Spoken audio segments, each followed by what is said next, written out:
Washington DC की सड़कों पर इन दिनों एक अजीबोगरीब गाड़ी दिखाई दे रही है। ये ट्रक कोई आम कारोबारी सामान लेकर नहीं फिर रहा। इस ट्रक के अंदर एक पूरा रेस्टोरेंट मौजूद है और वो भी एक पाकिस्तानी रेस्टोरेंट। हम तकरीबन 100 से 130 पीपल सर्व करते हैं विद इन 2 आवर्स विंडो।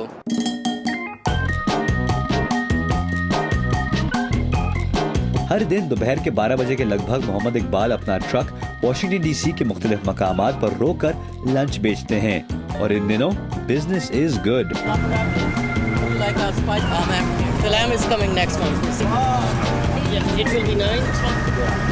लेकिन ये सब मुमकिन कैसे? आज हम वॉशिंगटन डीसी के इलाके मेट्रो सेंटर में आए हुए हैं जो शहर के बिल्कुल बीच में है और ये जानने की कोशिश करें कि इस ट्रक में खाना कैसे पकता है। आइए देखते हैं क्या कर रहे हैं, क्या पका रहे हैं आज? आज हम ये लैम है जो हम लैम ओवर राइस और लैम जायरो मीट जायरो में देते हैं वो है, और ये हमारा ग्रिल चिकन है which is our own invention with the spices. जो लोग ज़्यादा स्पाइसी नहीं खा सकते उनके लिए it's like a lemon and some other spices.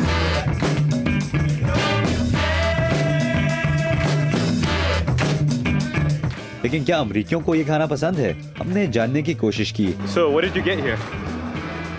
Oh, I forgot. It was beef of some sort.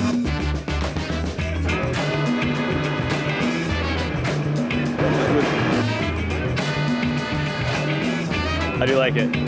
Just the right amount of spice and flavors all mixed together. It's really good. It's called butter chicken. अमरीकियों को तो पसंद आ ही गया, लेकिन क्या एक पाकिस्तानी इस खाने से लुत्फ उठा सकता है? फर्स्ट क्लास, जबरदस्त, बटर चिकन। लगता है इसका भी जवाब हाँ है।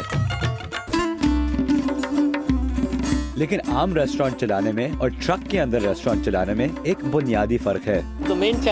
सबसे बड़ा चैलेंज है पार्किंग ढूंढना।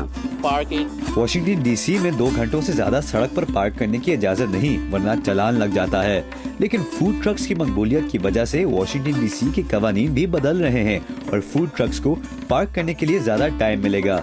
और इसका मतलब ये है कि चिकन टिक्के और चपली कबाब वॉशिंगटन डीसी की सड़कों पर नजर आते रहेंगे। रज़ा नकवी, उर्दू VOA, वॉशिंगटन।